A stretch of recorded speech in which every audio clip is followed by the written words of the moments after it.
So when we talk about the federal government giving the state of Texas until tonight, the end of the day, to allow the feds, that being Border Patrol, access to 2.5 miles of the border, are we seeing the state of Texas bullying the federal government, or should we even be in this situation?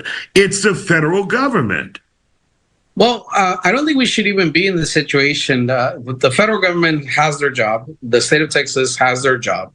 And albeit there's a lot there's a lot of contention around this immigration issue of who's doing their job and who's not. But one of the things that we are very clear about is that the state of Texas should not try to do the federal government's job because they've done a very poor job at it. So what we see now is the Abbott administration, including Ken Paxton, have the goal to defy the federal government, something that just really is unprecedented when it comes to really doing what they want. So we're going to see really a stalemate of what's going to happen if the government is going to go in and fine or will do whatever they need to do to make sure that Texas is compliant with not only federal, but potentially international law as well. And Cesar, let's make this as clear as possible to the viewer who may be just joining us and don't quite get the full picture. There's about 2.5 miles of the border right there. I think it's near Shelby Park, near the Rio Grande and Eagle Pass.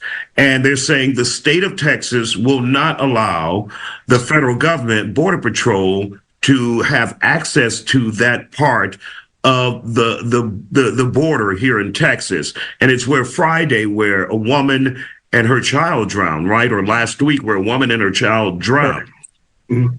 Yes, absolutely. And they're not letting the federal government do their federal diligence in order to protect that part of the border, and they're taking over. And so now it's a stalemate on who is going to control that part of the border or who's not. And we see the fear from us is that, or the fear from people advocating on our side is that Texas is just going to continue. If they get away with this, they're going to continue on to the next, just as they have with this whole immigration issue.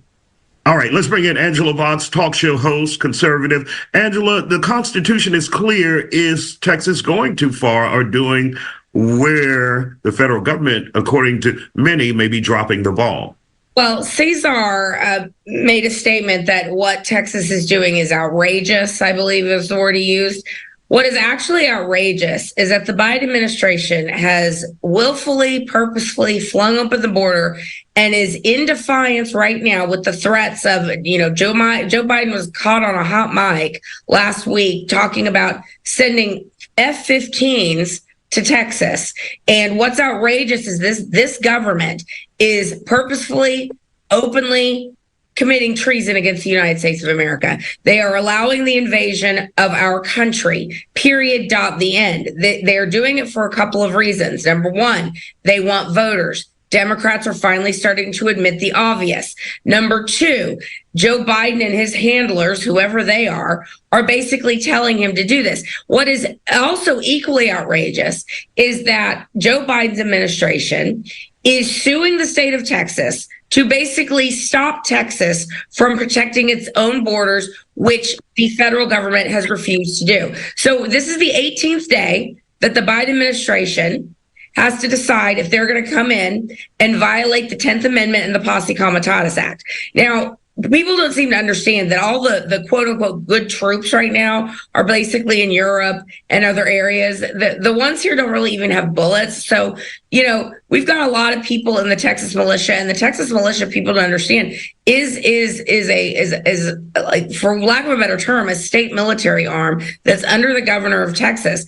And if Joe Biden is going to send his goons in here, his woke military in to try and threaten Texans who are simply trying to protect their border from the lawless and purposeful destruction of this country, they've got it. They're in for a rude awakening. And I, people talk about a civil war.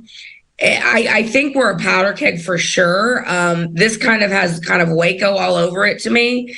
And I think we're in a lot different time than Waco. I think people are absolutely fed up. You see what's going on in blue states, blue cities. The people who live there, who wanted the open borders and the sanctuary cities and things, they don't want it so much anymore. But yet the blue states, the blue cities, the governors, the mayors, they refuse to say 3 words: close the border, because they've been told not to. All right, we're out of time, guys. We want to thank you both.